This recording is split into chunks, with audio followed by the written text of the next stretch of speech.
Years ago, the great screen actor Jimmy Cagney was working with a young actress that was about to be fired. He went to the director and said, "Let me talk to her." And he walked over to the actress and he said, "Look, it's simple. You walk in the room, you plant your feet, look me in the eye, and tell the truth." The logo of the X-Files is "The truth is out there." The truth is out there. I'm going to paraphrase. The truth is in here. You're about to hear the truth. I'm an actor. My name is John Cipher.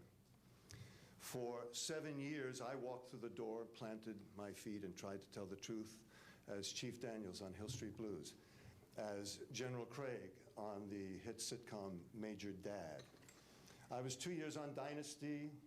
You're on Knots Landing. I've done 5 afternoon soap operas, 12 Broadway shows, and 20 films. One of the Broadway shows I did was the great musical Man of La Mancha on Broadway. I was Richard Kiley's original understudy. I sang the words to dream the impossible dream, to fight the unbeatable foe, to bear with unbearable sorrow, to run where the brave dare not go. I'm here to introduce your host this morning, Dr. Stephen Greer. He's a man who is running pell-mell where the brave dare not go. He was an emergency room physician. In fact, the director of emergency medicine at a major hospital in North Carolina. 3 years ago, he sat his wife and his 4 daughters down and said, "I've been doing this part-time, running after the truth, for 7 years now. Now I'm going to do it full-time." He walked away from all that money to pursue the truth. I always think of Hamlet's great line to Horatio, "There are more things between heaven and hell than are dreamed of in your philosophy, Horatio." I'm going to introduce a man who says, there are more things between heaven and hell than any of us have accepted. And I have the witnesses and the documents to prove it. Ladies and gentlemen, Dr. Stephen Greer.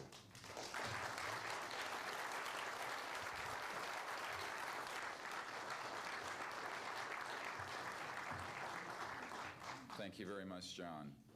Members of the press, the American public, and people of the world.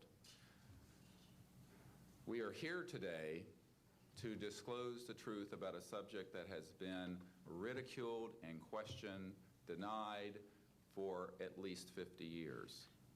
The men and women who are on this stage and the some 350 additional military intelligence witnesses to the so-called UFO matter and extraterrestrial intelligence can prove and will prove that we are not alone.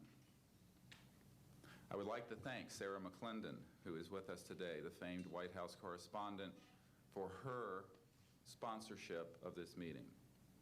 Thank you very much, Sarah.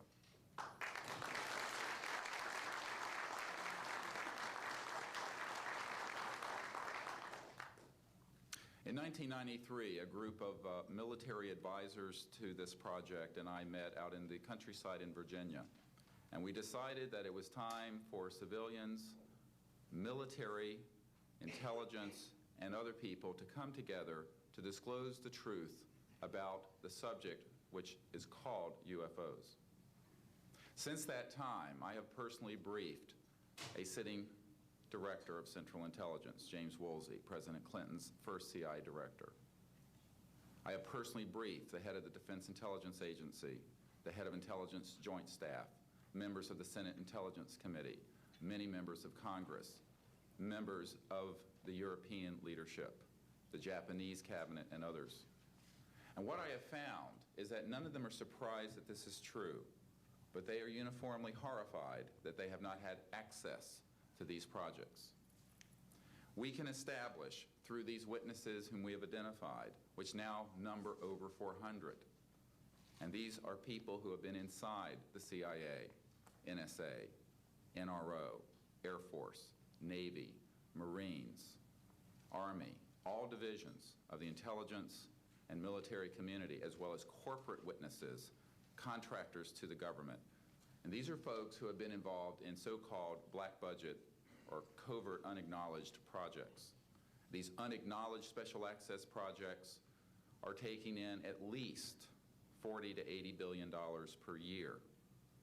And they are sitting on technologies that can change the world forever. The reason we are coming forward now is that we are asking for the U.S. Congress and for President Bush to move towards an official inquiry and disclosure on this subject. It has the most profound implications for the human future, for the U.S. national security, and for world peace. Specifically, technologies connected to UFO and extraterrestrial vehicles, if declassified and used for peaceful energy generation and propulsion, would solve the looming energy crisis definitively, would end global warming, would correct the environmental challenges that the Earth is facing. It is also critical that we begin to debate as a society the propriety of placing weapons in space. If indeed, as we can prove, it is true that we are not alone and that space is territory which we are sharing with other civilizations, it could be a very imprudent, destabilizing thing to place weapons in space. This is not being debated because it is off the national and international radar screens. It needs to be placed on it, and we are here today to do it. We can establish through this testimony that these objects of extraterrestrial origin have been tracked on radar going thousands of miles per hour, stopping and making right-hand turns, that they use anti-gravity propulsion systems, which we have already figured out how they work in classified projects in the United States, Great Britain, and elsewhere, that these objects have landed on terra firma, at times have been disabled, and have been retrieved specifically by teams within the United States, that extraterrestrial life forms have been retrieved, and their vehicles have been taken and studied thoroughly for at least 50 years. We can prove through the testimony and documents that we will be presenting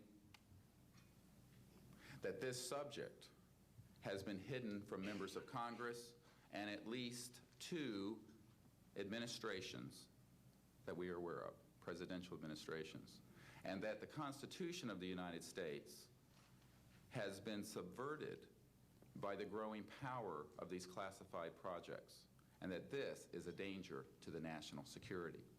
There is no evidence, I wish to emphasize, that these life forms from elsewhere are hostile towards us. But there is a great deal of evidence that they are concerned with our hostility. There are times when they have neutralized or rendered inert the launch capabilities of intercontinental ballistic missiles. Witnesses here today will describe those events to you. They have shown clearly that they do not want us to weaponize space, and yet we are proceeding down that dangerous path. And it will be established that these projects, because they have not been supervised properly by the Congress, by the U.S. President, by the international community, have become a threat to the national security. And for this reason, we feel we must disclose the facts. This is the beginning of the campaign for disclosure.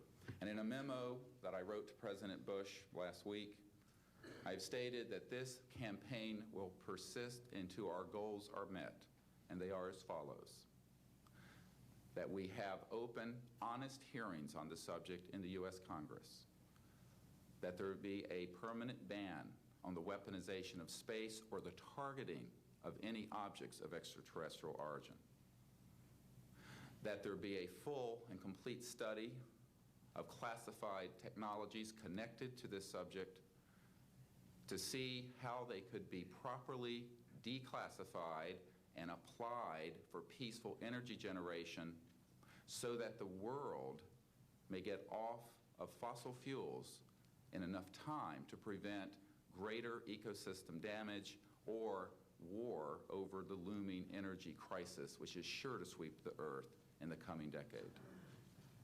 This is a matter of the most pressing import.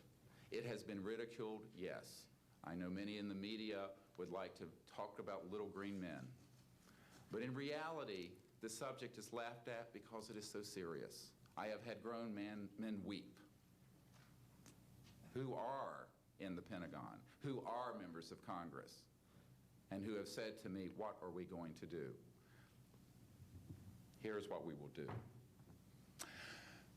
We will see that this matter is properly disclosed, and these courageous witnesses, the first 21 of over 100 that we have already interviewed on videotape, have stepped forward to speak the truth.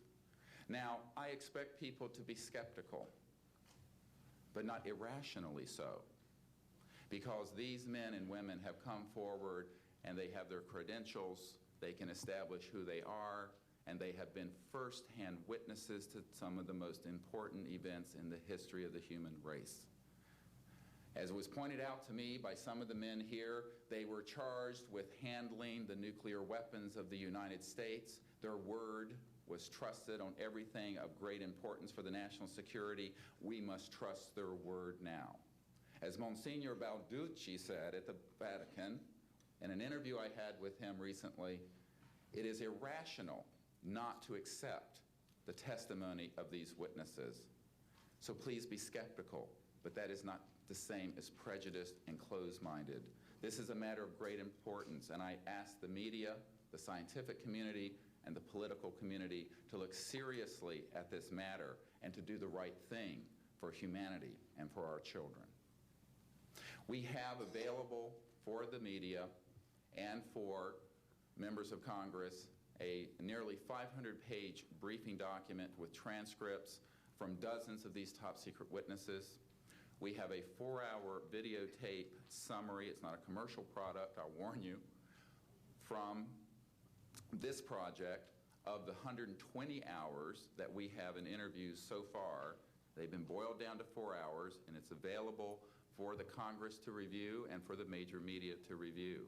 We can establish that this subject is real and has tremendous significance for the human future.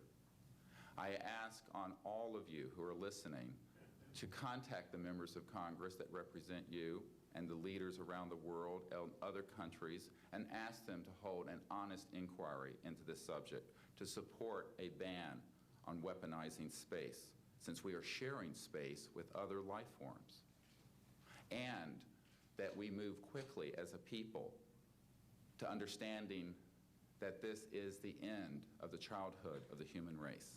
It is time for us to become mature adults in the cosmic civilizations out there. To do this, we must become a peaceful civilization, and we must look as we go into space with an intent of cooperating with other civilizations, not weaponizing that high frontier. The men and women who will speak next will do so in order, beginning on your left. They will introduce themselves. I ask for the media to refrain from questions until each witness has spoken briefly about who they are and what they have personally been involved with or witnessed in their government, military, or government-connected careers.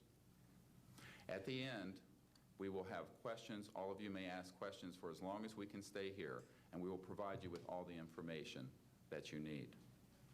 So we will begin now with the first of our witnesses, Mr. John Callahan.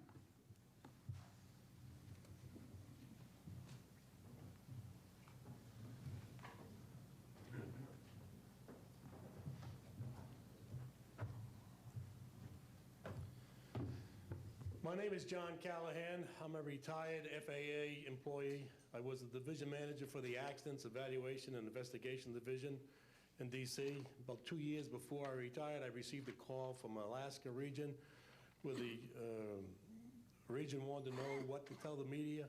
When I questioned, tell the media what, he says about the UFO and It went downhill from there. What UFO?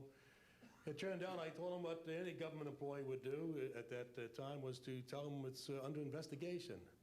And then I had him send all that data to the FAA's tech center in Atlantic City. The next day, my immediate boss, service director, Javi Safir, and I went to Atlantic City. I had just purchased a new video camera, and I videoed the event. And in Atlantic City, we had them play back on a scope, you would call it a scope, a plan view display, PVD, exactly what the pilot seen or what the controller seen, and we tied it in with the voice tape so we could hear exactly what the controller said and what he heard, and we taped it. We came back the next day, briefed the administrator, Admiral Ingen, on what happened. He wanted a 5-minute briefing. After we started the briefing, he wanted to know if he could see the video. We put the video on. He watched the video, the whole video. The next day, he set up a meeting for me to give a dog and pony show to President Reagan's scientific staff and whoever they brought over, and to hand off all that data to them. That morning in the FAA round room, it was either 9 or 10 o'clock, 3 men from Reagan's scientific staff, 3 CIA people, 3 FBI people, and I don't remember who the other guys were, along with all the FAA experts that I brought with me. They could decide or talk about the hardware and the software, how it worked. We put on a dog and pony show. We let them watch the video. We had all the data there. We had all the printouts that the computer put out. They got all excited over it. When it was all done, the CIA, one of the CIA men told the people they were now sworn to secrecy, that this meeting never happened and this event never happened. When I asked him why, I thought it was probably just a stealth bomber at the time. He says, well, this is the first time that we have recorded radar data on a UFO, and these guys are going to get all excited, drooling over all this data. I said, well, you're going to tell the public about it? And he says, no, we don't tell the public about this. It would panic the public. He says, we're going to go back and study this. I said, okay. It was what he was going to do. Now, I've told this story many times, and I get sometimes funny looks from people. I have with me the voice tapes of the controllers that were involved, the FAA original tapes. See, after we handed this stuff off to the president's staff, the FAA didn't know what to do with it. We don't separate UFOs from real traffic, so it's not our problem, okay? I have a copy of the original of the video that we took, which is rather interesting. And once the thing was all over, the reports started coming into my office, but because it wasn't an FAA air traffic problem, the FAA's report ended up on a table in my office. And it stayed there until I retired, when one of the staffers packed up all my gear and helped it move to my house. Also, in a box I found just a few days ago, in my 1992 tax return, I have the target printouts from the computer data, which, so if you wanted to or look at every target that was up there at the time, you can now reproduce this from this piece of paper here. And it's called the UFO incident, Japan 1648, I believe the number was. It happened on November the 18th, 1986. I'm prepared to go to Congress to swear before Congress that everything I've told you people and everything that is here is the truth. Thank you.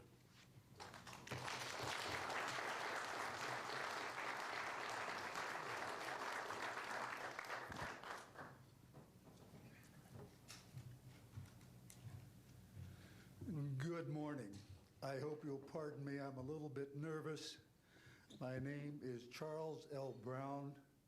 I'm a Lieutenant Colonel, U.S. Air Force, retired, subsequently 7 years with the Foreign Service. I like the name Charlie Brown, a gentleman by the name of Charles Schultz, of great talent, sort of elevated the name, if you will. During World War II, I was a young farm boy from West Virginia. I got the patriotic bug, joined the United States Army, ended up flying bombers in Europe, and ended the war transport in the Pacific. Finished college in the summer, late summer of '49, recalled to active duty in the newly formed United States Air Force.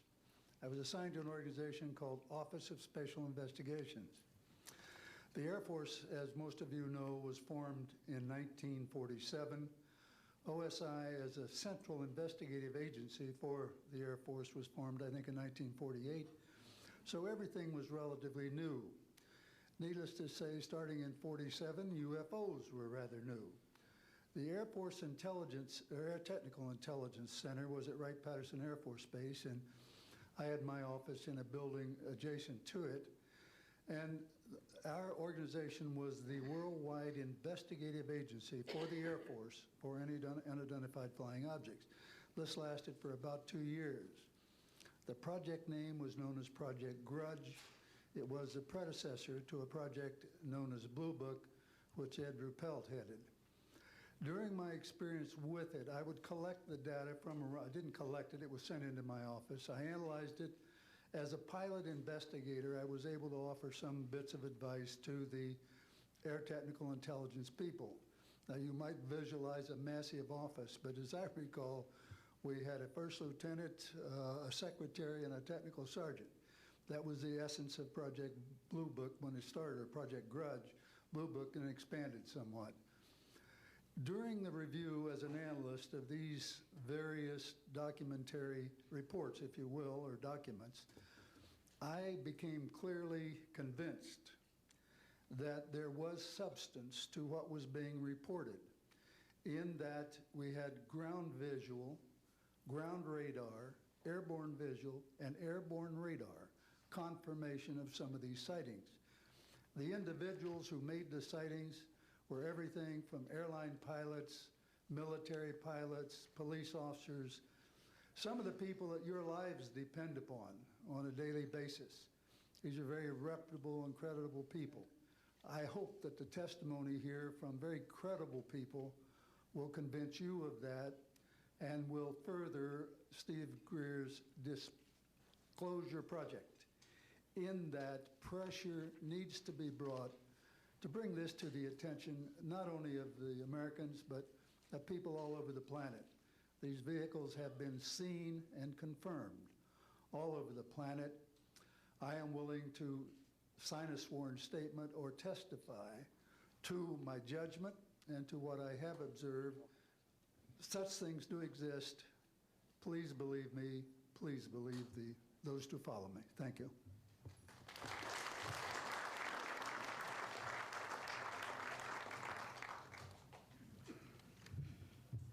My name is Michael Smith. I was in the Air Force, a sergeant from 1967 to 1973. I was aircraft control and warning operator. While I was assigned to Klamath Falls, Oregon, in early 1970, I arrived at the radar site, and they were watching a UFO on a radar that was hovering at about 80,000 feet. It sat there for about 10 minutes and then slowly descended until it dropped off the radar. It was gone for about 5-10 minutes, and then instantly reappeared at 80,000 feet, stationary. The next sweep of the radar, it was 200 miles away, stationary. It hovered there for about 10 minutes and redid the whole cycle twice more. When I found out what you normally do when you see a UFO, I was told that you notify NORAD, you don't necessarily write anything down, you don't write anything down, and you keep it to yourself. It's a need-to-know basis only. And NORAD one night called me about later in the year to let me know as a heads up that there was a UFO coming up the California coastline. I asked them what I should do about this. They said, nothing, don't write it down, it's just a heads up. And then late 1972, while stationed at the 753rd Radar Squadron in Sault Ste. Marie, Michigan, I received a couple panicky calls from police officers who were chasing 3 UFOs from Mackinac Bridge up I-75. So I immediately checked the radar, confirmed that they were there, called NORAD, and they were concerned because they had 2 inbound B-52s going to Kinslow Air Force Base. So they diverted them because they didn't want any proximity of the two. And that night I answered many calls from the police department, sheriff's department, and stuff. And my standard response was that there was nothing on radar. And I will testify to this under oath to a congressional hearing.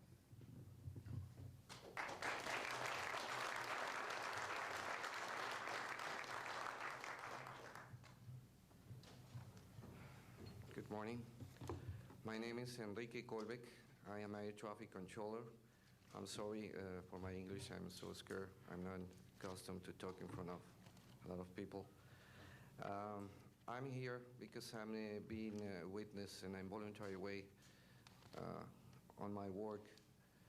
I work in Mexico City as radar controller and the International Airport of Mexico.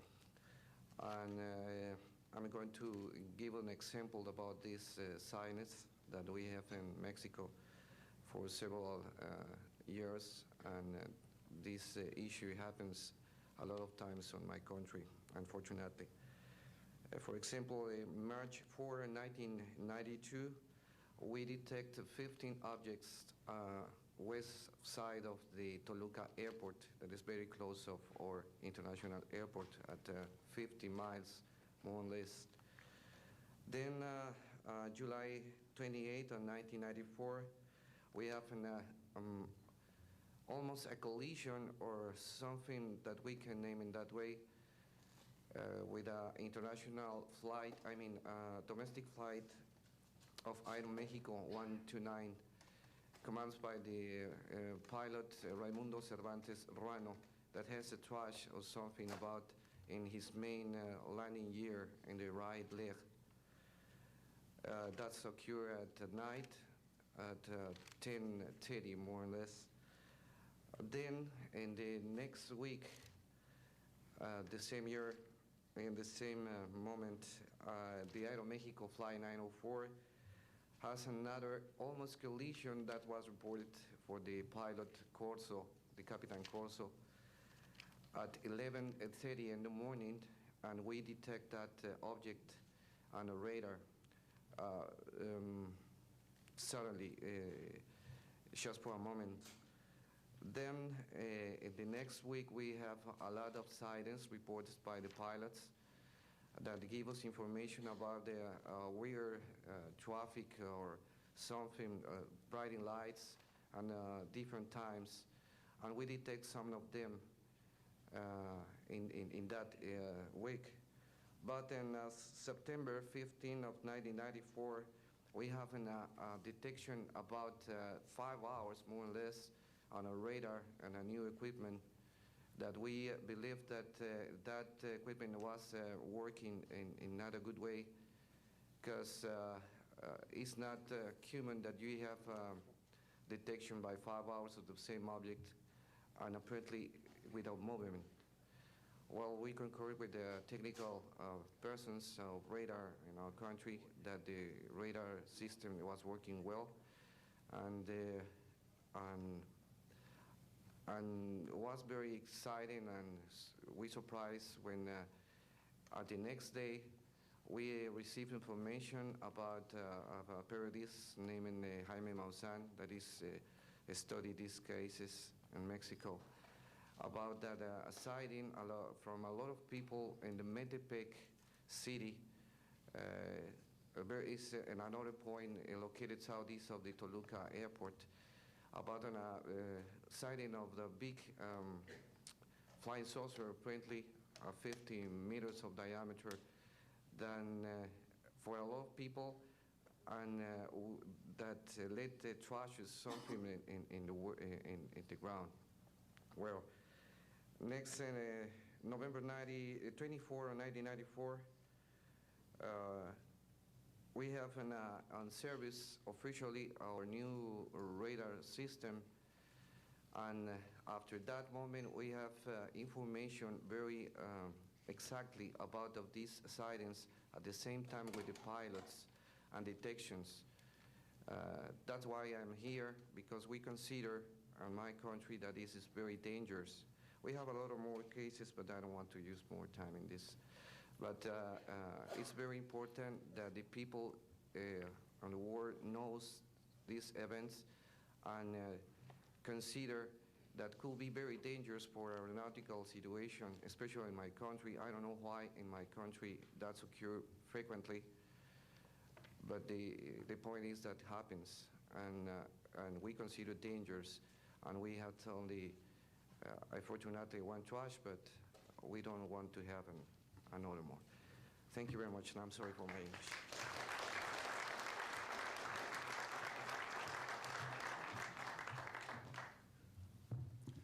My name is Graham Bethune. I'm a retired Navy commander, pilot, had a top secret clearance. 50 years ago, February the 10th, 1951, I was flying from Keflavik, Iceland to Argentia, Newfoundland. It was at night, it was dark.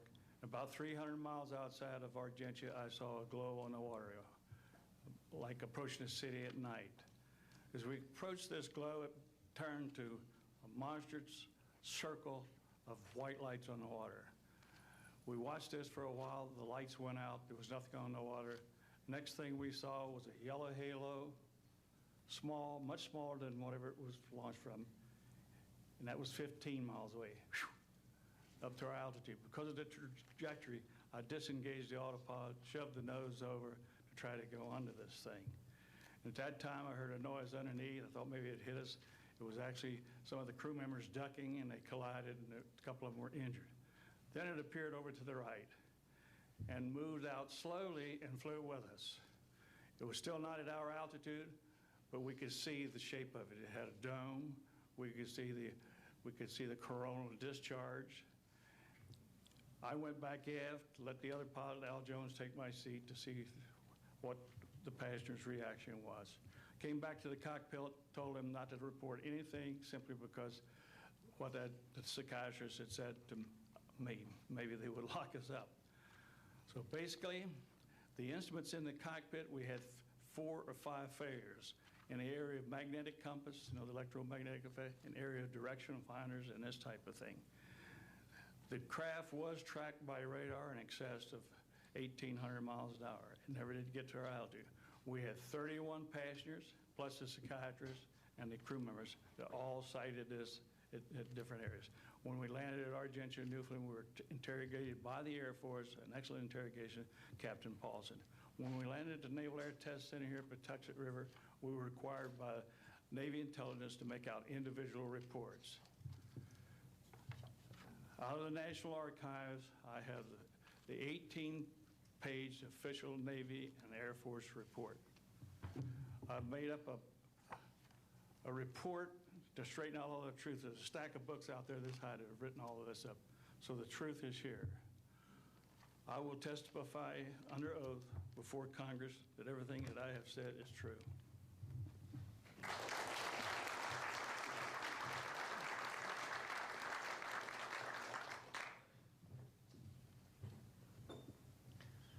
My name is Dan Willis. I was in the United States Navy. I held a top secret crypto level 14 extra sensitive material handling security clearance. I worked in the code room at the Naval Communications Station in San Francisco. In 1969, I received a priority message from a ship near Alaska that was classified as secret. The ship reported emerging out of the ocean near Port Bow, a brightly glowing reddish-orange elliptical object, approximately 70 feet in diameter, emerged out of the water, shot into space, traveling at about 7,000 miles per hour. This was tracked on ship's radar and substantiated. Years later, I worked at the Naval Electronic Engineering Center in San Diego for 13 years. The co-worker who I worked with worked at the NORAD facility. When he first started working at the facility, he noticed objects going on the screens that track everything out in space and in the air, objects going off the scale, doing right-angle turns. When he inquired, his older supervisor advised him that, quote, it was just a visit from one of our little friends. thought this was a little unusual. These statements are true. I'm willing to testify under oath before Congress. Thank you.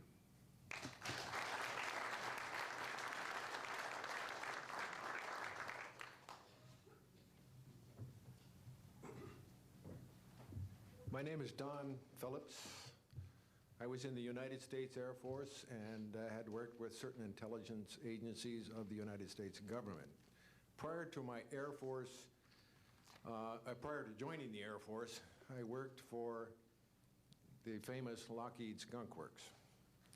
And I was working for them when I was attending college, and I worked for them in the capacity as a design engineer.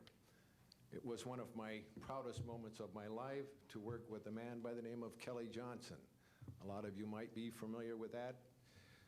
It turns out that the models of aircraft that we were building, as you know, were all classified, were in the deep black, and that I came in on the end of the U-2 project. My main project was known later as the SR-71.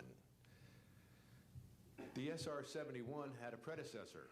It had a special model built for the CIA, and that those models were one passenger, one pilot special aircraft in order to get from one place to another very, very quickly. Now these SR-71s, as we know them, the Blackbird, are the type of aircraft that are still classified in a sense as far as the altitude that it flies at and also the speed records that it holds. I'm very proud to say that this aircraft played a big part in helping to end the Cold War. The aircraft, the predecessor aircraft, there's strong evidence to suggest that perhaps these aircraft had a different role once in the air. Each pilot, and I know a few of them, each pilot had an assignment before they took off, okay? They learned about the assignment immediately prior to takeoff, and there's strong evidence to suggest that there was a dual role in that they were monitoring some type of traffic to and from planet Earth. This can be verified at a later point. This was, I'll jump into my military experience. My first field assignment for the United States Air Force was at Las Vegas Air Force Station. And that was my first experience with Las Vegas, and I couldn't understand why people were being so excited about going to a place such as this, but I soon found out about a year later. Nellis Air Force Base is located there. Nellis is a major training center for different types of special aircraft and fighter aircraft, one of the premier training sites for pilots all around the world. However, when I learned that my assignment was at a radar site 50 miles out of town, up near Mount Charleston, I had no idea where I'd be, so finally in the daylight I was able to find the location and reported in 1965 for duty. In 1966, early in the morning, about 1 to 2 a.m., I was staying there on base, and our barracks were at about 8,000 feet. I heard a lot of commotion. You know, at that altitude, sound carries tremendously. And I thought, well, it's early in the morning, it's summertime, and there is it's very warm, and maybe I should get up and take a look. I didn't really want to, but I got up and took a look, walked up to the main road up near my office, which was the commander's office. I was on the commander's staff, Lieutenant Colonel Charles Evans. And I was saying, who's making all this noise? Who's making all this noise at this time of the morning? So when I got within about 50 yards of the 4 or 5 people that were standing there, one being the chief of security, they were looking up in the air, and I said, gee, their heads are all looking at the same direction. Well, I looked up to the west, northwest, and to my amazement, there were lights flashing around the sky, moving at anywhere from what seemed like 2,400 to about 3,800 miles per hour. Now, the fact that we're taking an estimate from a distance, we figured, well, this is quite something. However, we continued to watch these darting lights go across the sky and stop, absolutely stop, come to a dead stop, and reverse in an acute angle their direction, and then proceed on in they were traveling so fast that you could almost see a pattern left by, if you are computer people, when you move a mouse real quick across the screen, you see a little bit of a tail. Well, that's exactly the way these 6 or 7 craft worked. After 5 minutes of watching these things, they all seemed to group up to the west, northwest, okay? They started to come in on a circle. But what I would like to point out is that where they were putting on their display in the north-northwest sky, just directly east of that is what is known as Area 51. Area 51 is a AEC name, okay? Atomic Energy Commission. That was the old name for Atomic Energy Commission.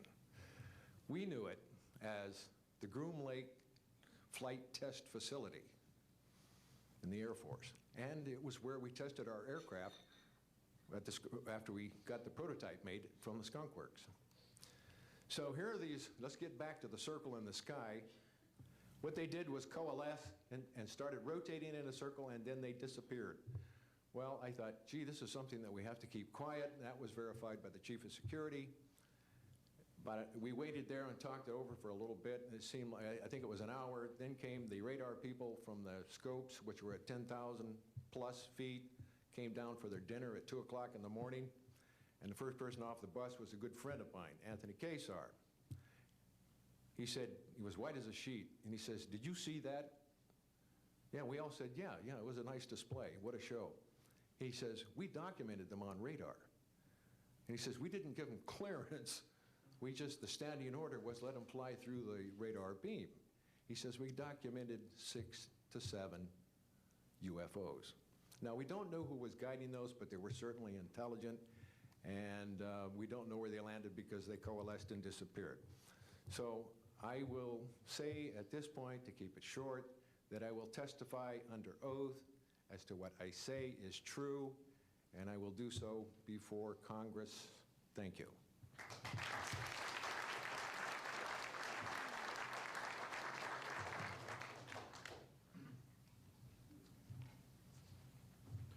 My name is Robert Solis. Contrary to what it says on the card, I was not a lieutenant colonel in the Air Force. I was in the Air Force active duty after I graduated from the Air Force Academy in 1964 until 1971 and separated as a captain. In March of 1967, I was stationed at Malmstrom Air Force Base, Montana, as a missile launch officer, Minuteman missiles. On an early morning of March 16th, 1967, I got a call from my security guard, primary security guard upstairs.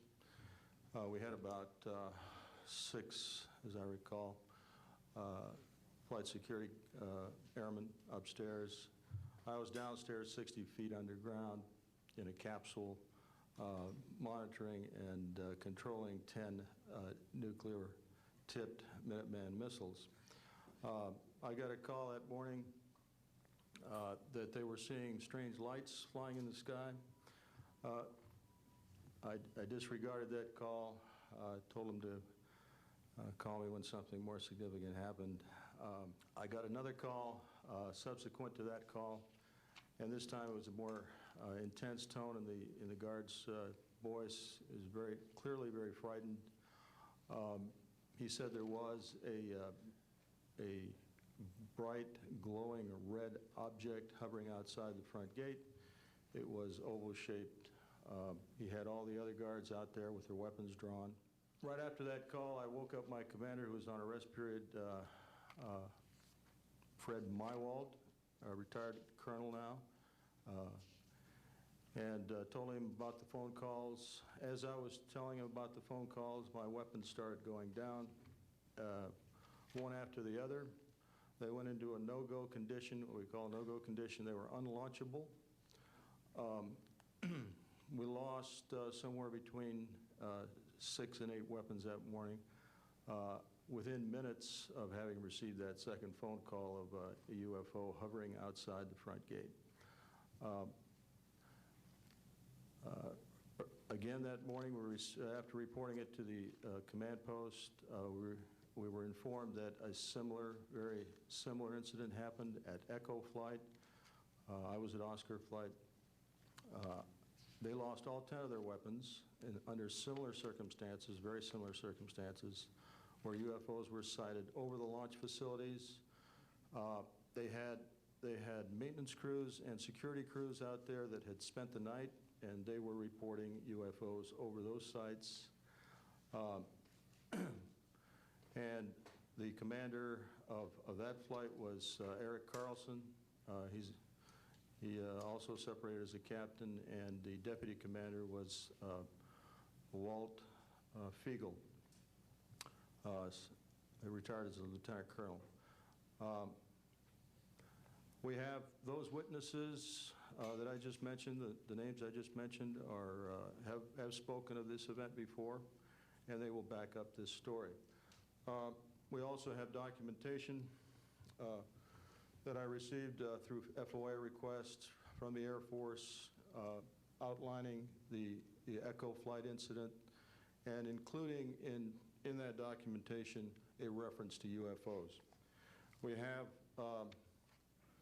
telexes covering this incident, and in one telex it says the fact that no apparent reason for the loss of 10 missiles can be readily identified is cause for grave concern to this headquarters.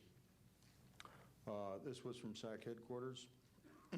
So we've got those telexes. I've got about 12 witnesses that'll verify parts of this story, including of a man who investigated the incident afterwards for the Air Force, and you'll hear a little bit more about that from the next witness. And also another guard that witnessed a UFO in that same time period, and another officer who retired a full colonel who had other reports of UFOs. Ancillary to that, excuse me, I've got the complete report on a Minot, North Dakota incident. That was Minot Air Force Base, North Dakota, which happened in August of 1966. Very similar UFOs sighted over missile silos, and also a UFO incident that was investigated by the Air Force immediately after our incident within a week. I'm willing to testify to the truth of all these matters that I've spoken about this in front of Congress under oath. Thank you.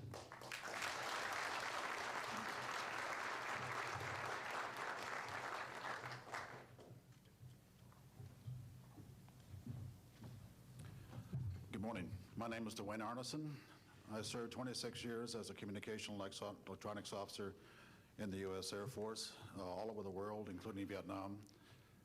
I was lucky to be selected to be commander of 3 different units in the Air Force.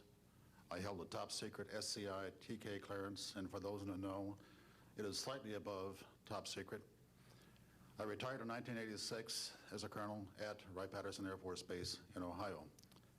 I would like to relate about 3 different experiences, if you will, that relate to UFOs. As a young lieutenant over in Germany, at Ramstein Air Base, Germany, back in the early 60s, I was in charge of the cryptographic center. I had a top secret crypto clearance at that time, and I can clearly recall seeing a message that went through my crypto center which said that a UFO had crashed on the island of Spitsbergen, Norway, and the team of scientists were coming to investigate it. Going forward to the 1967 timeframe, I was assigned to the 28th Air Division at Great Falls, Montana, and I was the officer in charge of the communications center there. Also, I was a top secret control officer for the division. I had a crypto account. I was an account custodian, and I also passed out nuclear launch authenticators. During that time, I can recall seeing a message come through that communications center which said, basically what Bob just got through talking about, is that a UFO was seen near the missile silos and the missiles were deactivated. Coincidentally, the person that Boeing sent to investigate the particular missile conditions, if you will, what made them shut down, was my first manager at Boeing, Mr. Bob Kaminsky, who has since passed away. And I can recall him on different occasions. He lived close to me in Auburn, Washington.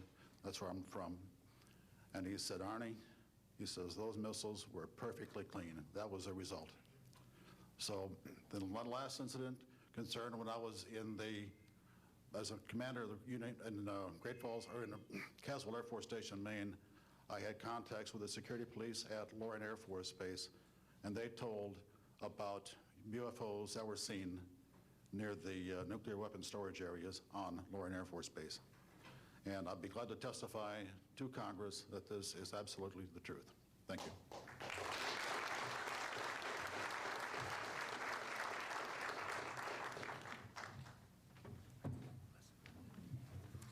Good morning. My name is Harlan Bentley.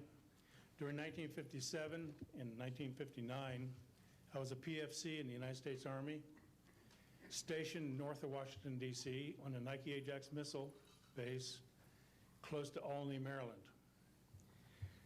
In May, this month of 1958, about 6 a.m., I heard a noise outside that sounded like a pulsating transformer. I sat up in my bunk. I looked out the window. I saw a craft heading for the ground and crashed. Pieces broke off of that craft, immediately took off again. So there's a lot more to that story, but I've got to speed this up.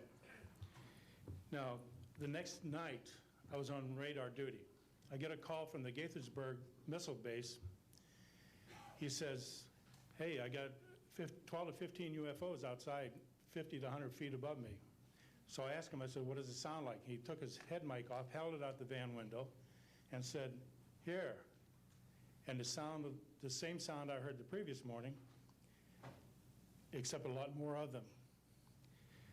So my radar was on standby, so I immediately turned it on and got the blip just outside the ground clutter. I marked it on my radar screen. And then for a few minutes later, all of a sudden they took off. As they took off, the sweep came around, hit the blip. The second, when it came around, it hit it again. That blip was 2/3 away off my radar scope. In order to get that far at a constant velocity was 17,000 miles an hour. That was my first incident. 10 years later, by this time I received a Bachelor of Science degree in electrical engineering, and I was working in California. Now, I'm sorry that all I can say is I was somewhere in California working on a classified project that had nothing to do with my experience that I had there. As I was working, and it was like 2 or 3 in the morning, California time, I heard a Houston astronaut communication link, comlink. I didn't pay much attention to it until I heard the word bogey. Of course, my ears picked up immediately. An unidentified flying object of some sort, whether it's a craft, meteorite, or whatever, was on a collision course with that module going to loop around the moon. So basically, I listened for some time, and then I stopped and went back to work. And then I heard, there they go. In the astronaut world, some of you may not know this, there's a term called green turtle. And it used to be, I don't know if it is today or not, but it used to be is you're not allowed to use profanity over the net. And the first person that does that, whoever hears it first and says green turtle, that astronaut's got to buy that man and his entire family a dinner at the most expensive place at Cape Canaveral. Well, to end this real quick, one of them said, damn, they went off, the UFOs took off. He says, damn, that was fast. And somebody yelled, green turtle. And then he said another word, a synonym to crap. And then somebody else yelled, green turtle. And you could see him grit his teeth, because now he had to buy 2 expensive meals. And my particular experience, I will testify before Congress if necessary and explain exactly what happened. Thank you.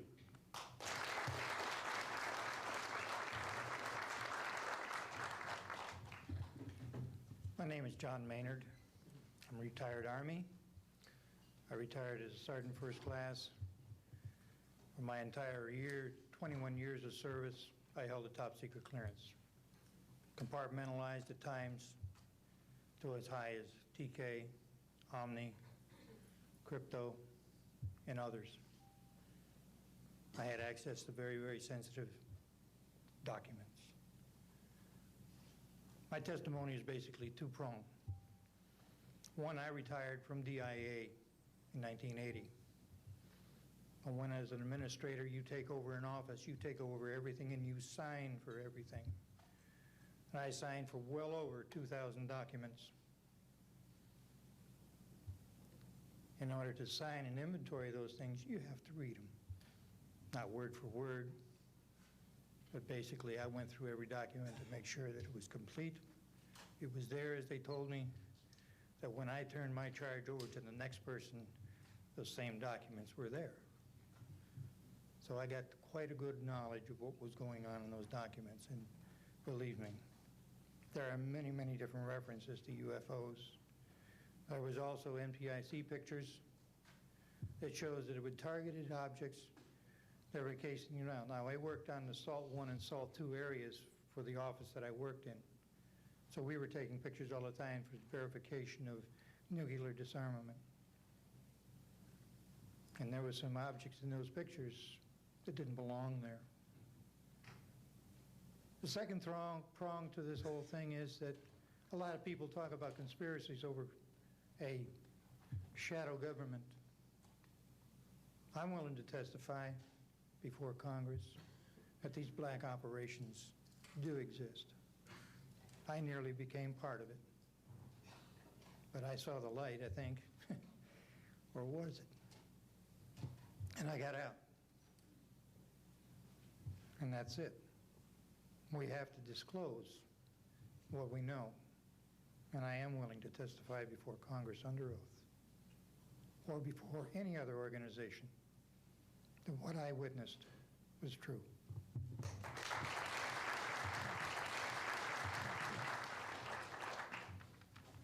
Good morning. My name is Carl Wolf, and I was a precision electronics photographic repairman with a top secret crypto clearance in the United States Air Force. I was stationed at Langley Air Force Base in Virginia. In 1965, in mid-1965, I was loaned to the Lunar Orbiter Project at NASA on Langley Field. Dr. Colley was in charge of that project. They had problems with a piece of electronic equipment that was bottlenecking their production of photographs. I went to the facility, and when I walked into the facility, there were scientists from all over the world. I was stunned, actually, to see people at a NASA project from all over the world. It didn't make any sense to me initially. I was taken into the laboratory where the equipment was malfunctioning. I couldn't repair it in the dark. I asked to have it removed. A Airman Second Class was in the dark room at that time. I was also an Airman Second Class. I was interested in how the whole process functioned, how the data got from the lunar orbiter to the laboratory. I asked the young man if he'd describe the process to me. He did. About 30 minutes into the process, he said to me, in a very distressed way, by the way, we've discovered a base on the backside of the moon. And then he proceeded to put photographs down in front of me, and clearly in these photographs were structures, mushroom-shaped buildings, spherical buildings, and towers. And at that point, I was very concerned because I knew we were working on compartmentalized security. He had breached security, and I was actually frightened at that moment. And I did not question him any further. And a few moments later, someone did come into the room. I worked there for 3 more days, and I remember going home and naively thinking, I can't wait to hear about this on the evening news. And here it is, more than 30 years later, and I hope we hear about it tonight. And I will testify under oath before Congress that what I'm saying is the truth.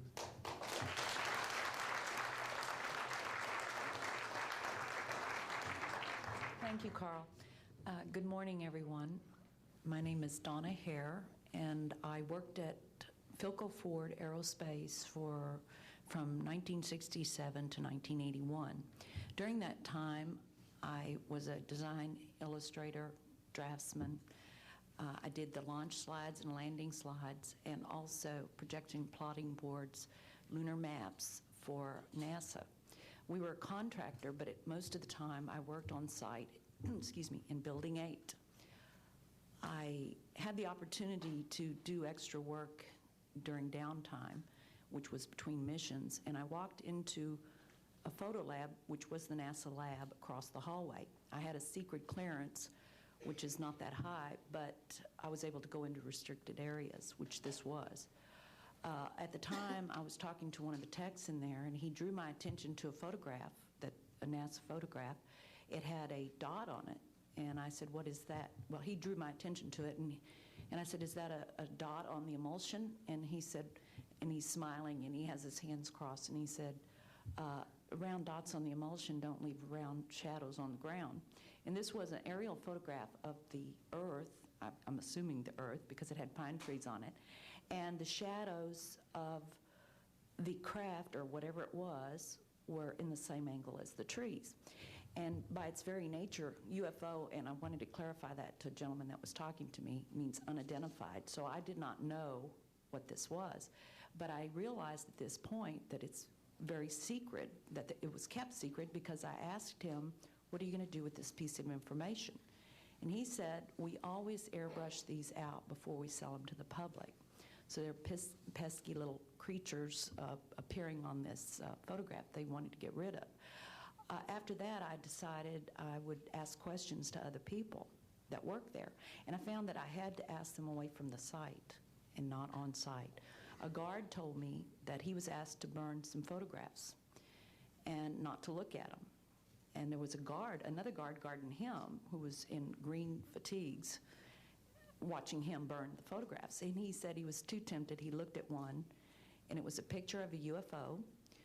And he was very descriptive. I can go into that later with anyone. He immediately was hit in the head, and he had a big gash in his forehead. He was knocked out, and he's terrified, so he would have to be protected. Another incident, I knew someone in quarantine with the Apollo astronauts. He told me that the Apollo astronauts saw craft on the moon when we landed, and that is what he told me. And he also was afraid. He said that the astronauts are told to keep this quiet. They're not allowed to talk about it. So I do want to let you know that I worked out there for a number of years, and I ran into this. So it's not something everyone knows that works out there for a long time. My boss didn't know about it. Some people that sat right next to me didn't know about it. It's very strange, because I don't know how they can do it, but they can let some people know about it and then others not. I'm willing to testify before Congress that what I'm saying is true, and thank you very much. Thank you.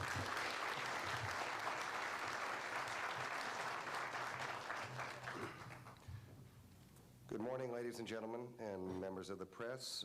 My name is Larry Warren. 20 years ago, in 1980, I was a security specialist assigned to RAF Bentwaters, Woodbridge, NATO Air Force facilities in Suffolk, East Anglia. I had a secret security clearance. I guarded our backline nuclear weapons that were stored there at the time, without the knowledge of the people of Great Britain. I went through a portion of a 3-night UFO event where objects made incursions over our WSA, fired pencil-thin beams of light into them, and adversely affected the ordnance, possibly. These objects were on the ground on 2 different nights. Potentially, there was another life form seen. This is an unpopular truth. These events were of extreme defense significance to not only Her Majesty's government, but this government as well, and they are still shrouded in secrecy. They are very complex. They are very vast. This is more about a human rights issue than just a UFO issue. 20 years ago, this room would be empty. I see a turn in history. This is history in motion, but unfortunately, it's history with the security classification. I would be more than honored to swear under oath that I experienced what I did, I saw what I saw. These events produced not only, after numerous denials by this government, a memo by Lieutenant Colonel Charles Holt, our deputy base commander, which reads like science fiction. It also produced, years later, an on-site audio tape he made as these objects performed their feats and did what they did and violated airspace. These events are of extreme defense significance.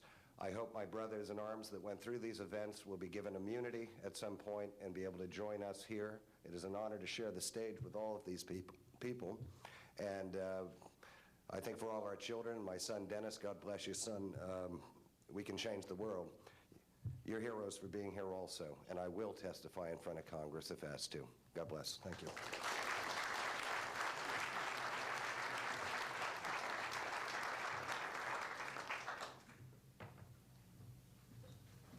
Hi, my name is George Filer III. The reason I'm here is because George Filer V is in the hangar and will be born on Friday. And I'm a retired intelligence officer and flyer with almost 5,000 hours, and I didn't believe in UFOs until London Control called us in the winter of 1962 and asked us, would we chase one? And we said, sure. So we let down from 30,000 feet to 1,000 feet where the UFO was hovering, and we went into a steep dive and actually exceeded the red line of the aircraft.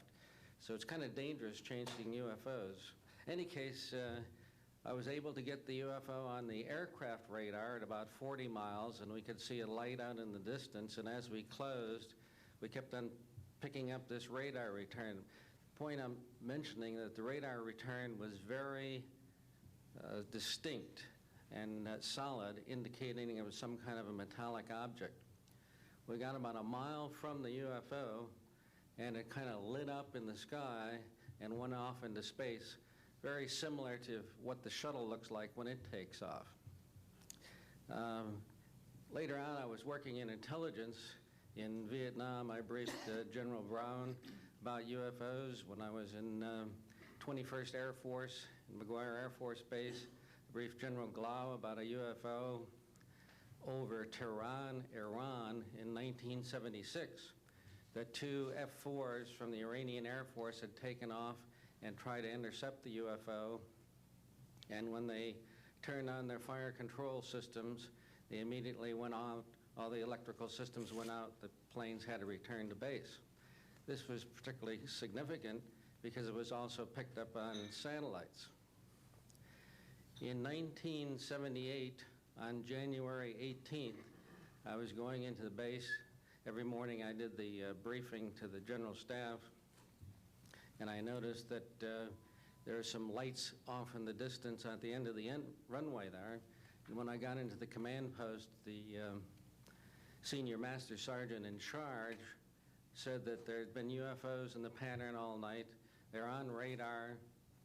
The tower had seen them. They got in aircraft reports and so on. And that one had landed or crashed at Fort Dix. Fort Dix and McGuire are right together. And this is kind of like the Roswell of the East. But in any case, an alien had come off the craft and had been shot by a military policeman, and apparently was wounded and was heading for McGuire. So for whatever reason, the aliens liked the Air Force better than the Army, perhaps because they're shooting at them. But in any case, our security police went out there and found him on the end of the runway dead. And they asked me to brief the general staff, General Tom Sadler, and at the 8 o'clock stand-up briefing, and I said, I don't think I want to do this. You know, the general doesn't have a good sense of humor, and I'm not sure I believe this. So I did some checking, called the 438th Command Post, and everybody had pretty much the same story. And at 8 o'clock that morning, just before I went on, was going to brief this, and I was very worried about it. They said, don't brief it, that it's too hot, so to speak. That's pretty much my story, and I'm prepared to tell the story in front of Congress, and it is the truth. Now, because of this, I've stayed interested in UFOs, and I'm the Eastern Director of the Mutual UFO Network. And between the National Reporting Center and Peter Davenport and the MUFON, we get 100 reports a week on average of people from all over the United States that see these things regularly. And if you start checking, they're out there and they're low, and people are seeing them all the time. And these are highly qualified people, all of whom essentially give us the reports by email. Thank you.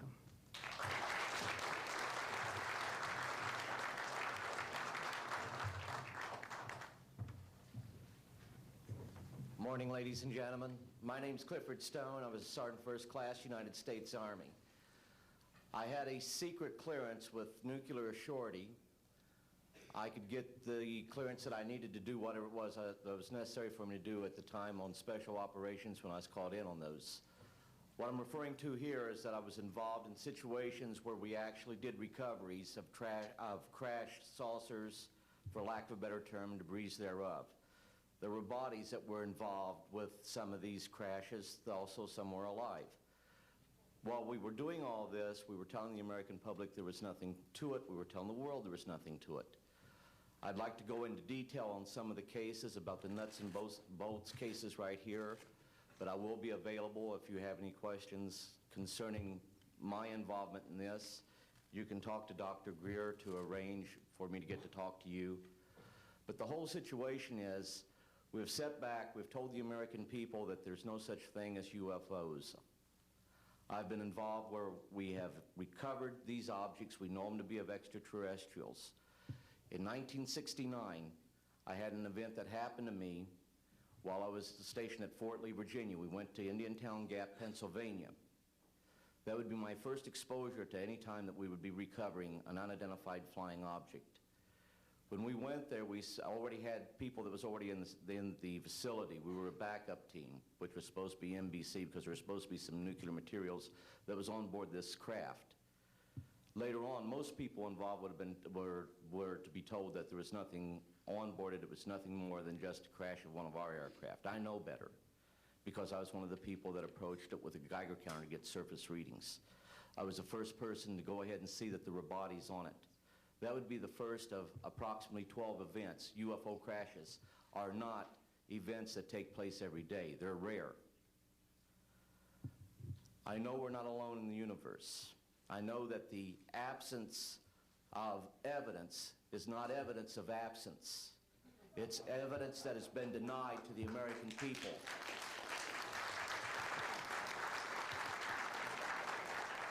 I stand before you today in my almighty God, and I tell you this. If Congress calls me in and says, will you testify in detail what you know, I stand here today prepared and ready to do just that. Governments must never lie to the people for no reason. Thank you.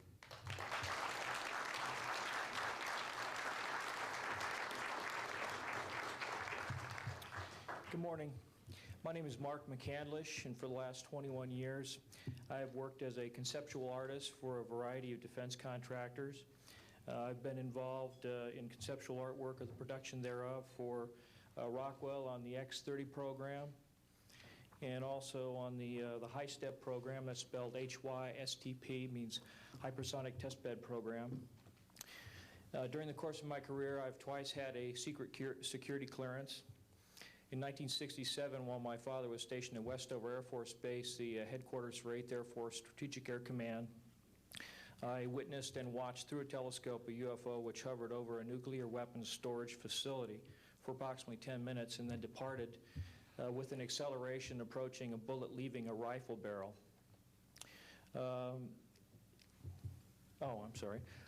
In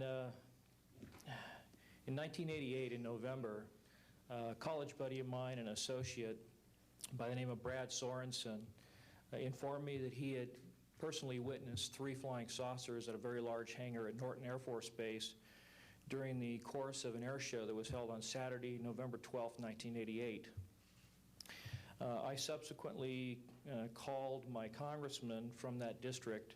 I called his office. This was Congressman George E. Brown, Jr., who at the time was the chairman of the Congressional Committee on Space Science and Advanced Technology.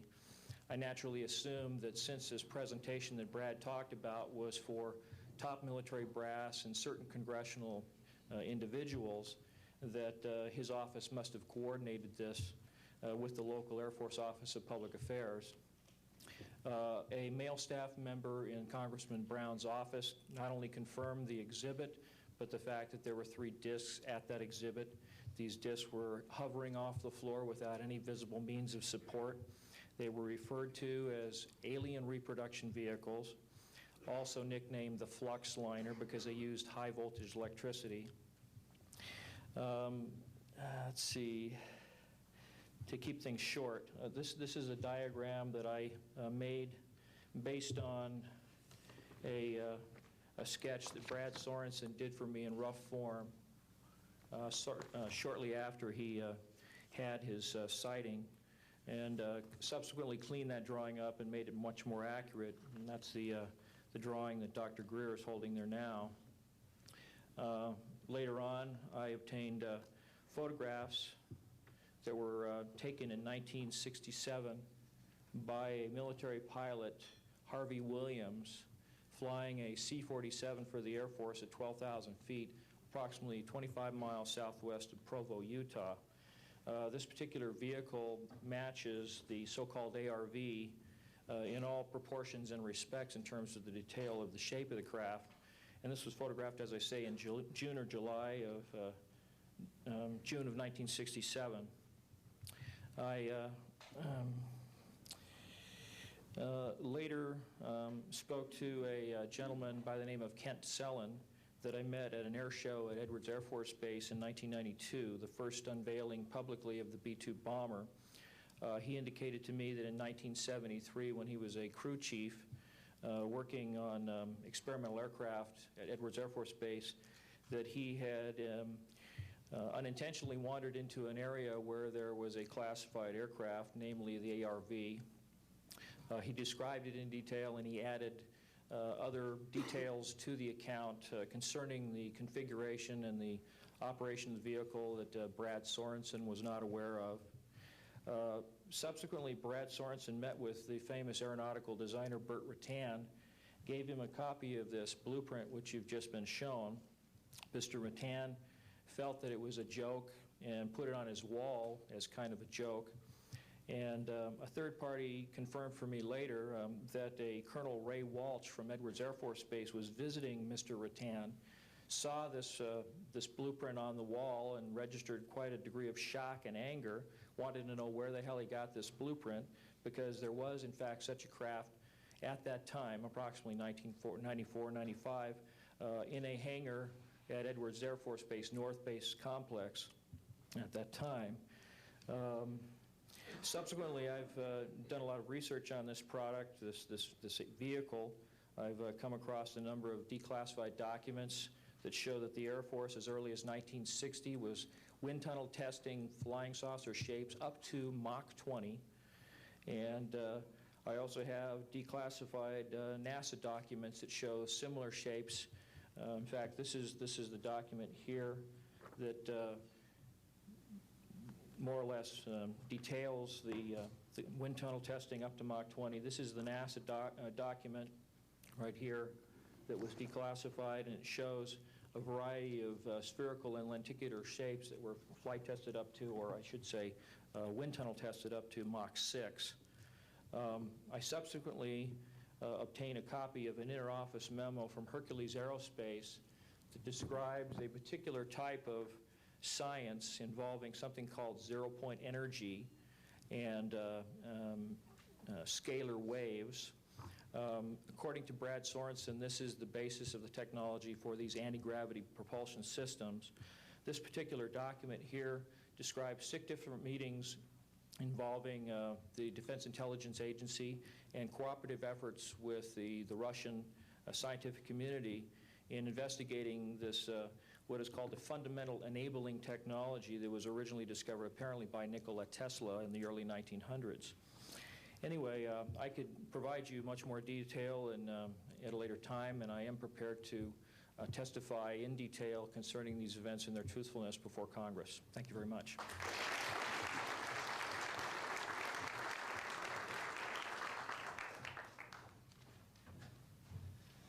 Good morning. My name is Daniel Sheehan. I'm an attorney and serving as general counsel to the Disclosure Project.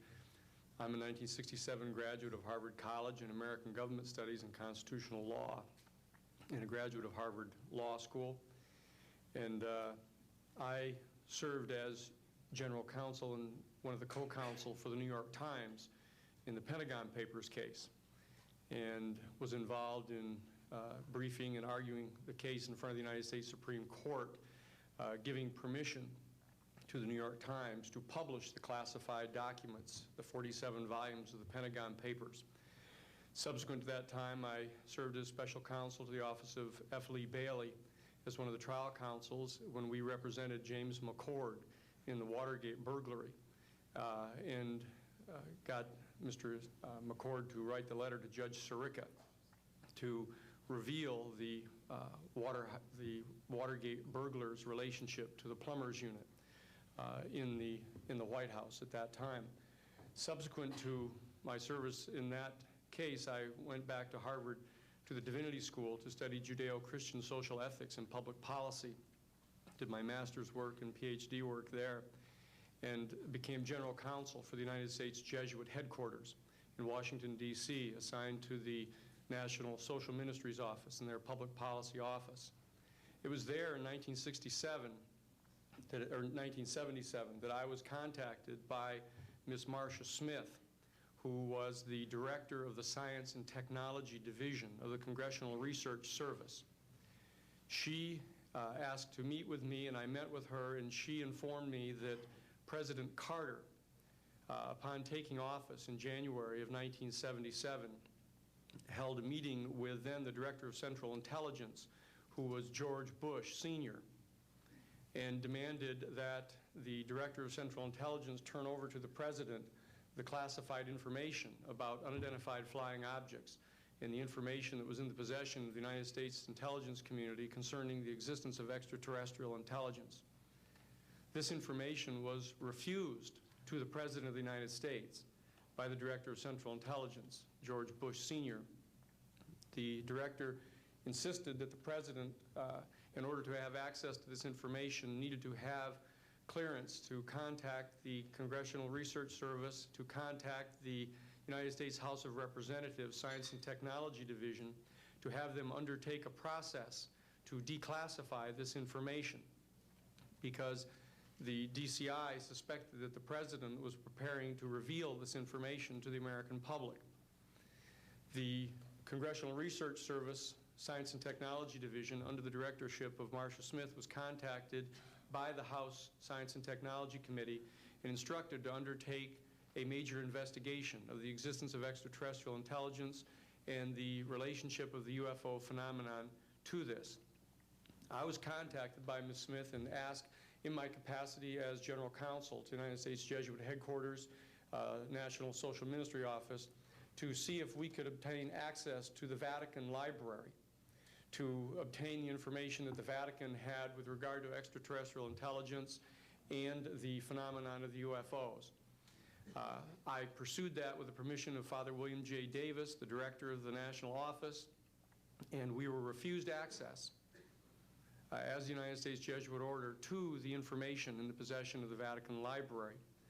When I reported this to Ms. Smith, she then later subsequently asked me to participate in a project which I can go into some detail during the question and answer period or later to individuals, pursuant to which I was given access to, as a special consultant to the United States Library of Congress Congressional Research Service, to the classified portions of the Blue Book project of the Air Force.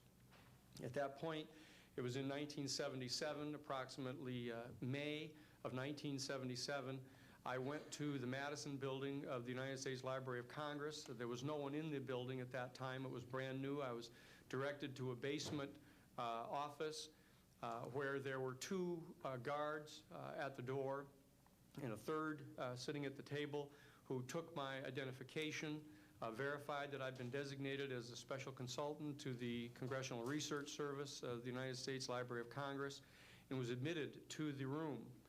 I thereupon found photographs, some dozen photographs, of what is unquestionably an unidentified flying object on the ground that had crashed and plowed a furrow in a field of snow, and it was embedded in an embankment. There were United States Air Force personnel surrounding this craft, taking photographs of the craft. And one of the photographs, I could see that there were some symbols on the side of the craft. And so I proceeded through the photographs and found a close-up photograph of these symbols. I'd been instructed that I was to take no notes and had to leave my briefcase and all my identification outside of this room. But I had brought with me a yellow pad. And so what I did is I opened up the yellow pad and refocused the overhead camera onto the same size as the cardboard backing of the yellow pad, and I physically traced the copies of the symbols on the side of this craft, closed the yellow pad back, put the microfiche back into the canister, reclosed the box that I had, and I said, "It is time for me to leave." And I took this and proceeded to leave the office, at which point the security guards stopped me, and one of them said, "What is that you have there, Mr. Sheehan?" At which point I handed the yellow pad to him, and he flipped through all the yellow pages and never found the copy that I had. And so I took that with me and brought it to the United States Jesuit headquarters, had a meeting with the staff, with Father William J. Davis, reported this to them, was authorized at that time by the United States Jesuit headquarters to make a report to the National Council of Churches and to request that the entire 54 major religious denominations of our country undertake a major study of extraterrestrial intelligence, which they declined to do. I was subsequently asked to deliver a 3-hour closed-door seminar to the top 50 scientists of the Jet Propulsion Laboratory of SETI, the Search for Extraterrestrial Intelligence, which I did do in 1977. I'm more than happy to testify under oath to these details to the United States Congress, and would be happy to meet with any members of the press at that time. You may recall I also served as chief counsel to the Karen Silkwood case, in which we obtained the rulings in the Karen Silkwood case. I also served as chief counsel in the Iran-Contra case. It was the first one to testify before the United States Congress to the existence of the off-the-shelf enterprise of Richard C. Cord and Albert Hakim. I'll be more than happy to share the details of what I believe to be the relationship between this off-the-shelf enterprise and the secret government, which is concealing this information from the American public. And I am happy and proud to serve as general counsel to the Disclosure Project. Thank you very much.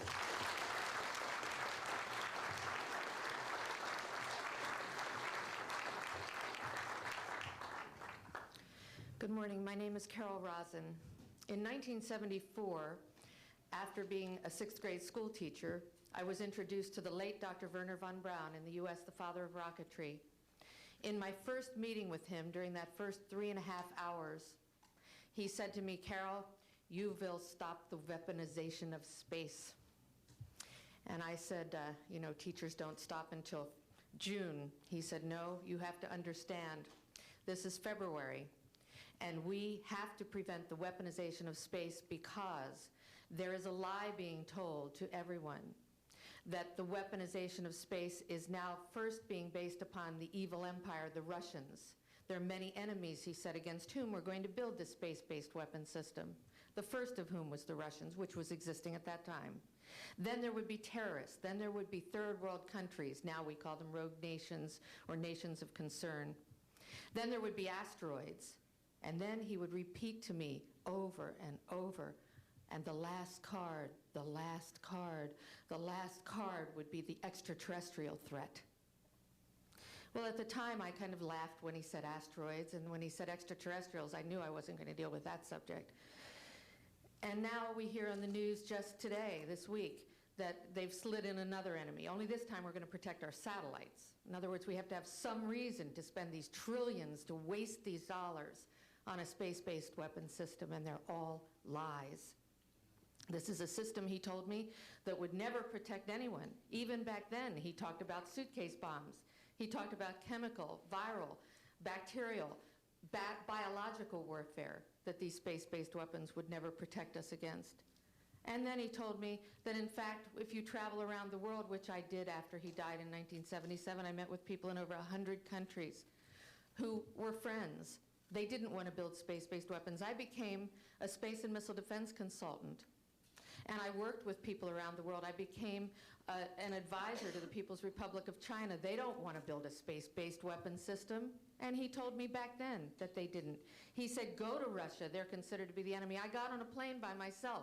When I got to Russia, I had a list of people that I had read out of the newspaper. Chernenko was in office then. He was the only one I didn't get a chance to meet. They introduced me to everyone when I got there. And when I got back, I said, oh my Lord, this man is telling the truth. There is no threat. And I've been waiting until this day for 27 years, and I'm expecting the spin to happen, because he also explained to me that as a military strategist, as a person who worked on the MX missile, which I did later, he said, you will find that there is going to be a spin to find some enemy against whom we have to build space-based weapons. And now we should expect the spin, because he said part of the formula for the intelligence community is if they might have a weapon, then we have to consider that they do have these weapons. So now they do have these weapons, so now we have to build these weapon systems. And that's the formula, except that it's all based on a lie. And we have witnesses here today that have shown you that these extraterrestrial beings, that these craft that have come here are now not UFOs, they're identified flying objects, and we know that they have beings in them. And we have witnesses here who have told you that they can shut down our missile silos, they can stop a rocket going into space that's a test. We have witnesses here who have worked in the classified departments, who have the courage to come forward here to support what Wernher von Braun told me back in 1974 to 77.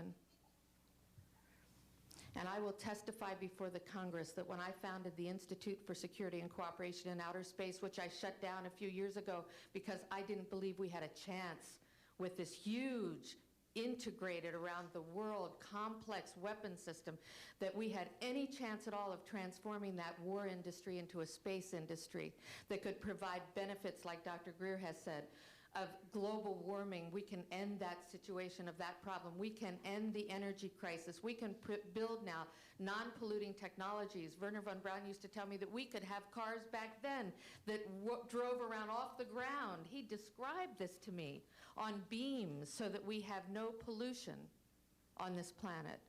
And we can solve the problems of the people that are urgent and potential, and the other animals and the other cultures on Earth and in space. And we can end the arms race without dislocating the industry jobs, without disrupting the economy, by transforming, Wernher von Braun told me, the war industry into a global cooperative space industry that will provide, he said, finally, more jobs and profits on this planet than during any hot or cold wartime, more products and services that can be applied directly to solving the problems of this planet. And we can have a whole planet now that lives in peace on Earth, with all the cultures on Earth and with all the extraterrestrial cultures in space. And these are words that Wernher von Braun told me in 1974, and I will testify before the Congress under oath about everything I have said and more. Thank you.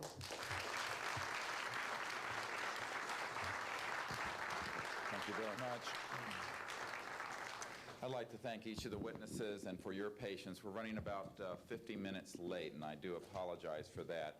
I want to emphasize that all of these witnesses each could speak for probably anywhere from 2 to 5 hours about what they have witnessed. We were trying to give you a snapshot.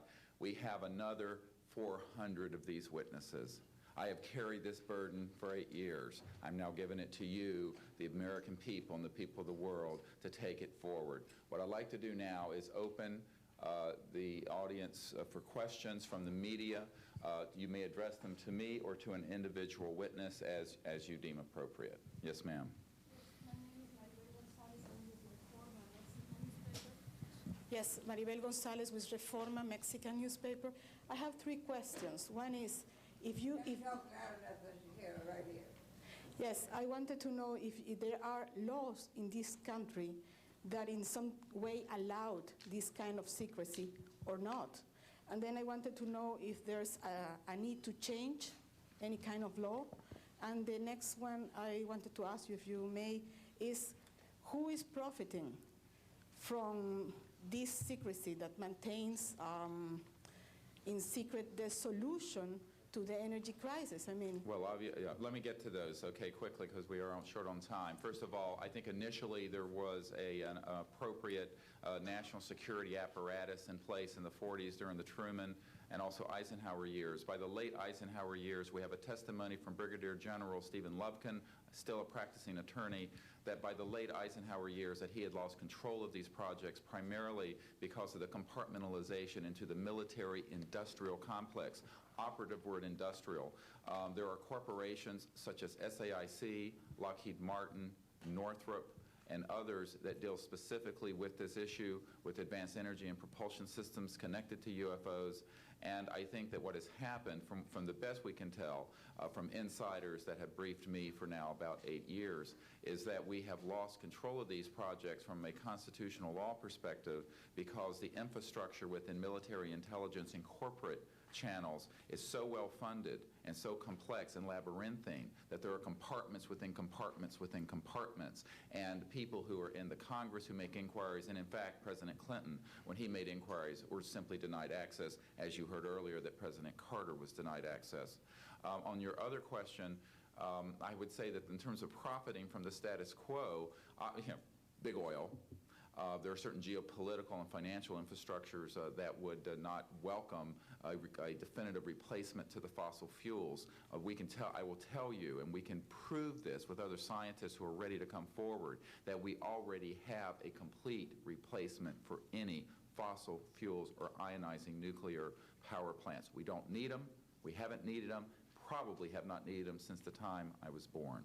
Now, of course, this is a major issue. You're talking a multi-trillion-dollar global infrastructure change. And so this does hit the alarm bells at the National Security Council economics area. However, what is more serious to the national security? Keeping the status quo or letting ourselves go into a global ecosystem collapse and running out of fossil fuels and having massive rolling blackouts, not just in California, but globally. We have got to do something about this, and soon, and that's why we are advocating open hearings in the Congress. Other media, please. Yes, sir. I just want to know if anybody at the UN is looking into this.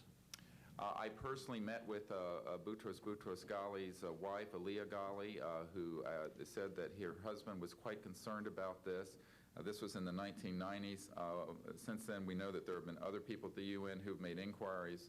The problem is the UN has no mandate to deal with this. It needs to be given a mandate from its constituent member nations. And I think that the public and the member nations need to ask that the United Nations get involved with this. This is an international peace issue and an international security issue, and it should be taken up by the UN Security Council, and of course we are recommending that as well. Yes, sir. So I think my question is actually to Clifford Stone. You said that you had seen aliens on a craft that had crashed. I wondered if you could describe what they looked like. I could, but it would probably take a whole lot of time. The reason I state that, when I got out in 1989, we had cataloged 57 different species.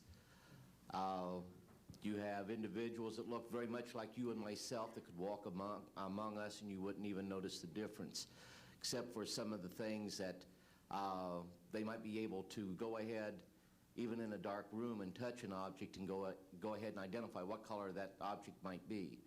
They would have a heightened sense of smell, sight, hearing. The situation is that you have various types of what we normally call grays. We didn't call them grays in the military, but you had at least 3 types of the grays. You had some that were much taller than we were. The unique thing that I'd like to point out for the most part is that the entities that we did catalog were in fact humanoid. Now this created a situation where the scientific community was trying to figure out why that would be the case, because you would expect that if life evolved on other planets, that they would take on some type of other being, so to speak, not necessarily look humanoid or be bipedal such as we are. But apparently, we got quite a few of the species out there that are humanoid in appearance, and that creates a question that yet has to be answered by science. Yes, and as I call on you, please state the news agency that you were with. Yes, ma'am. Deanne Divis with United Press International. Could you please address the vehicle that there was a drawing displayed of? Why would this vehicle be on display at an air show? What is the power source that you are asserting is going to be so very useful? And how can you determine that this vehicle is not something that is being developed, by a government agency? In fact, I think that was the testimony. This is an alien reproduction vehicle, and just to be clear, this means that it is based on advanced anti-gravity and zero-point energy propulsion systems. Those are the propulsion systems. They are being manufactured by a consortium of companies that include Lockheed Martin, Northrop, SAIC, and other corporations. They do have superluminal capacity, in other words, faster than the speed of light capacity. I think Mr. McCandlish and other witnesses that he's identified could go into more of the technical physics of it. I'm just a country doctor from Virginia, I tell people. I mean, really. And, but this is actually what is, the reason it's called alien reproduction vehicle is that it's based on the study of extraterrestrial vehicles, but it is manufactured by human military intelligence, aerospace contracting arrangements. And this is very important. It means that we, Homo sapiens, have the ability to access this so-called zero-point field of energy, which is the ambient field of energy from which all matter and energy is fluxing, and can access that energy and generate all the power we need to run this planet without fossil fuels or pollution.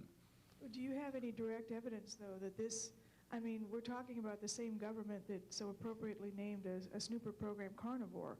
So just because it's named the alien reproduction vehicle, considering the history and the questions that have been existing for such a long time about flying saucers, I mean, do you know, is there any direct reason to believe that this is actually derived from technology? Any of the witnesses who can attest to that? And how would this, a propulsion system, a rocket engine doesn't necessarily translate into electricity. Can you elaborate on that? Well, the first part of your question, I would say that the testimony of witnesses we have, some of whom are here, others that are not here, but they're in the briefing materials, is that they have studied, we have studied specifically extraterrestrial vehicles which have been retrieved. The breakthroughs in that research have led to applications that have led to the building of this and similar anti-gravity devices.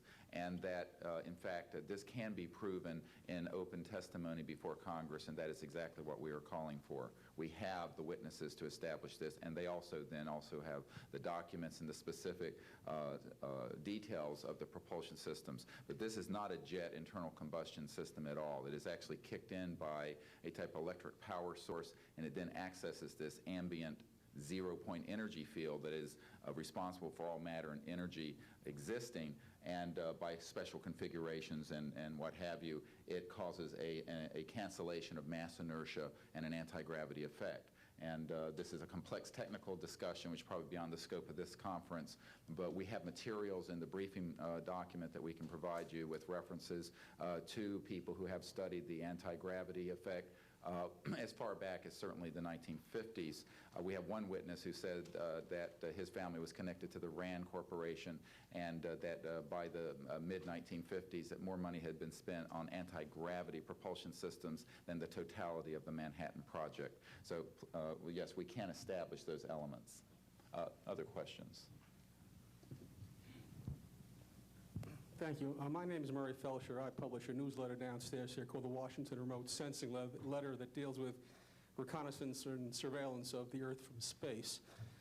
My question is this. Since 1972, with the launch of Landsat 1, And now with the launch of commercial space imagery, there are some archived, I would say upwards of 35 million photographs of the Earth from space.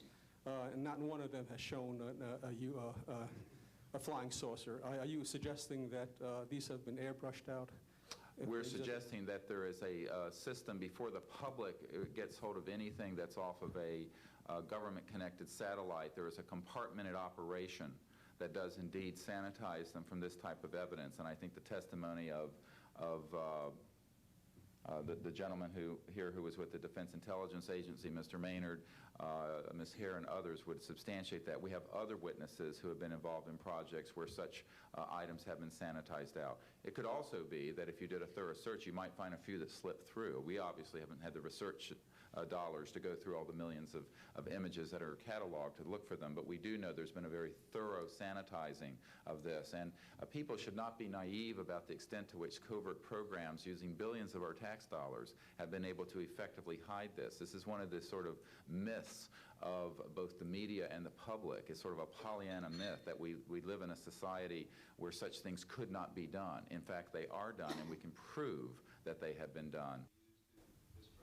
Proceedings here, and I'm wondering how your screening process went. Can you tell us a little bit about your satisfaction level with that? Well, I'm very satisfied that these are genuine and good people who are speaking truthfully. Out of 400 people that I'm dealing with, not 20 times this number, have I been fooled? Yeah. I'm an emergency doctor. Let me say something. People come into the emergency department with flank pain, writhing on a stretcher. What have they got? A kidney stone, right? Yeah, well, some of them go into the bathroom, prick their finger, and squeeze blood into the water, the urine sample, to show that they have blood in their urine so they can get a narcotic injection. Now, have I been scammed as an emergency doctor who has I'm bright enough to kind of know when I'm being scammed, but have I occasionally? Yeah. Is it possible? It's possible. Is it likely? No. And here's what's more important. You don't not treat or accept the testimony or the history of every patient that comes in with flank pain and assume that they're lying just because you've been scammed once or twice. This field, you make a very good point, is filled with hoaxes and scams and what have you. It doesn't mean, however, that all of it is. And in fact, what we're saying after 8 years of research, we have found the documents, the top secret witnesses, the insiders willing to testify under oath before Congress that this is true. Now, here's another key point. Some of the people who are in this witness pool, Mr. Sheehan, myself, and a couple of other attorneys, are members of state licensed professions. And what that means is that if we are perpetrating a hoax, we will lose our license to practice medicine. We will lose our license to practice law because we'll be perpetrating a hoax upon the public. So what I would say to you is that the group of people before you are very credible, and the others whom we have identified are. We are not the CIA. We have not been able to do a $50,000 background check on each person. I'll give you that caveat. But we have done very serious interviews and vetting. And by the way, these people have presented their DD-214s, their defense forms, other documentation that show the two DD-214s and others that show that they were in the military at a certain place and a certain time. So we're very comfortable that, in fact, that the weight of the testimony will carry the day here and that this is real. I had an insight, and it relates to your question. There have been tens of thousands of sightings and experiences from all over the world. Only one of them needs to be true. Because if only one of them is true, then the entire case of the non-reality of these sightings falls apart.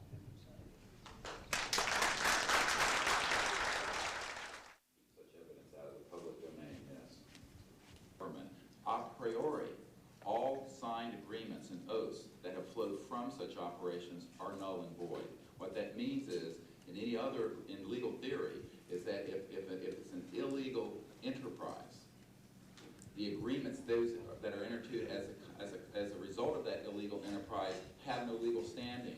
So one of the things I would like to announce today is all of the men and women listening to this need to know they are free to speak. We are declaring all national security oaths on this subject null and void.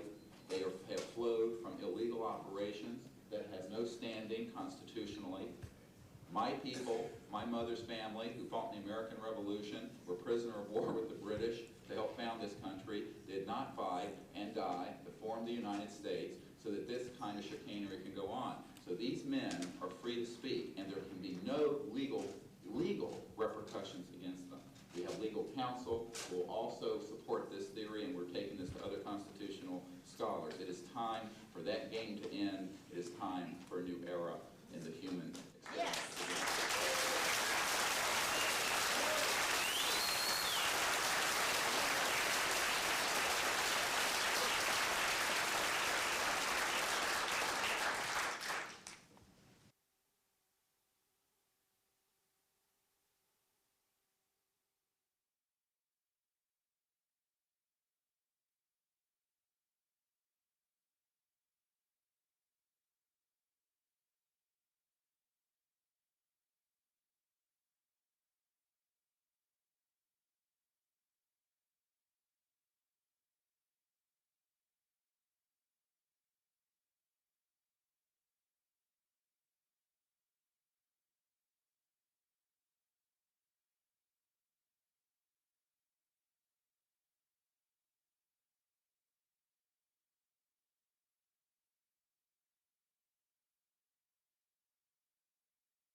Has also escaped the oversight of the president. We know for a fact that this has happened. I personally briefed President Clinton's first CIA director on this. I was informed that they had no access to these projects, although they knew they existed. I was told the same thing by the senior investigator for the Senate Appropriations Committee, a man named Dick D'Amato, who in 1994 told me that there were somewhere between $40 and $80 billion a year going into these classified projects, and that he, with a subpoena on behalf of the Senate and a top-secret clearance, could not penetrate them. He told me these were the varsity team of all black projects, covert projects. So this is really serious stuff, and it brings into question, have we gone down the road that Eisenhower warned us about a little too far when he said, beware of the military-industrial complex, that it can escape the checks and balances of our democracy. And I think on this particular issue, it in fact has, and it's time for the Congress to represent the people in this regard and to reassert its oversight of these projects. One last question. When you talk about putting the checks and balances back into place, talk about the passion of these people, if you would. How confident are they? Well, they know what they saw. I mean, these are men ranging from Air Force and NRO officials to people who have been contract agents for the CIA to people who have been pilots in World War II and are heroes of our country, the greatest generation that Tom Brokaw talks about. And so what I have to say to you is that these people know what they saw. They're not going to be speaking about anything except what they directly witnessed. And we're not talking lights in the sky and swamp gas. We're talking people who have actually retrieved extraterrestrial vehicles who are going to be here today. Very good. We'll take one picture of it. That's concrete and that's based on reality, but anyone who does further research in this field will find that they are not hostile. None of them are hostile. They have shown us that they can shut down missile silos and rockets. They have not destroyed us, and they've been here for tens of thousands of years. We know of 50 years worth, more or less, of secrets. We know of major things. And the fact what is, about this hybrid breeding program that keeps being referred to? well, again, we're not dealing with these kinds of things. We are dealing with credentialed, unimpeachable witnesses here who have worked in projects. We're not dealing with that. We're dealing with what we know. What we know is that these are not hostile entities. I don't know how to explain this to you except that people here, we're all still here. The world is still here. And they have shown us what their technology is capable of doing. And you can yet imagine, and you can hear from witnesses who've worked in fields of re-engineering, back engineering, what kinds of technologies can come out of this to literally save people from the suffering that's going on right now. I don't doubt the possibility of that. Yes, and that's what this disclosure is about. It isn't about these other kinds of stories that you have no proof of, and nobody does. And the fact is, we have proof here of what we're saying. Well, they have removed artifacts. Well, again, we're not going to deal with this kind of story, and a lot of that is manufactured also. That's for sure. So what we're dealing with here is concrete evidence, documents, people who work in the industry, in the military industrial complex, in the intelligence industry. I worked on the MX missile, and I was threatened if I went public with that whole story. So you can imagine